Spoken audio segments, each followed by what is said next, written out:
خدائے حق کے معزز ناظرین کرام السلام علیکم۔ دنیا کی ہر چیز کسی نہ کسی مقصد کے لیے پیدا کی گئی ہے اور قدرت ان سے وہی مقاصد پورا کرتی ہے جو وہ چاہتی ہے۔ زمین کی تہ سے لے کے آسمان تک جتنی بھی مخلوقات پیدا کی گئی ہے وہ سب اللہ پاک کی قدرت سے وابستہ ہے، یعنی تخلیق کائنات کے مقصد کا سب سے روشن پہلو یہی ہے کہ اللہ پاک نے کسی چیز کو بے مقصد نہیں بنایا، پھر مختلف مقاصد کا نو بنو چیزوں کا پابند کر دیا کہ اس طرح وہ مقاصد پھیلتے جائیں کہ جیسے اللہ تعالیٰ نے مقصد کائنات کو خود بیان فرمایا کہ میں ایک پوشیدہ خزانہ تھا، جب میں نے چاہا کہ پہچانا جاؤں تو میں نے کائنات کی تخلیق کی۔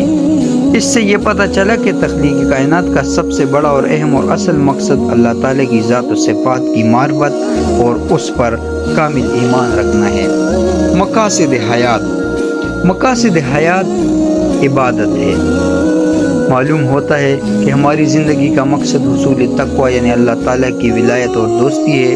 اگر ہمارے مال دولت بال بچے گھر جائیداد ہمارا سب کچھ موت کے وقت چھین لیا جائے اور کفن میں لپیٹ کر دفنا دیا جائے تو دوستو یہ مقصد حیات نہیں تھی، ورنہ ہمارا مال دولت سب کچھ اللہ پاک جنت بھیج دیتا۔ لیکن اللہ تعالیٰ نے بتا دیا کہ ہم نے تمہاری زندگی کا مقصد بیان کر دیا، اب تم لاکھ دنیا کی محبت میں پھنس کر ہمیں بھولو، یہ تمہاری ذمہ داری ہے، ہم نے تو تم کو اپنی عبادت کے لیے پیدا کیا، لیکن تم دنیا میں جا کر دنیا کے ہی چکر میں پڑ گئے اور تم نے بندگی کو چھوڑ کر گندگی پر چلے اور اپنی زندگی ضائع کی، اس کی تم خود ذمہ دار ہو۔ اگر میں قرآن میں اعلان نہ کرتا تو تم کہہ سکتے تھے کہ اللہ نے تو ہمیں پیدا کر دیا لیکن ہمیں بتایا بھی نہیں، اس لیے اللہ پاک نے خود بیان کیا کہ میں نے انس و جن کو اپنی عبادت کے لیے پیدا کیا۔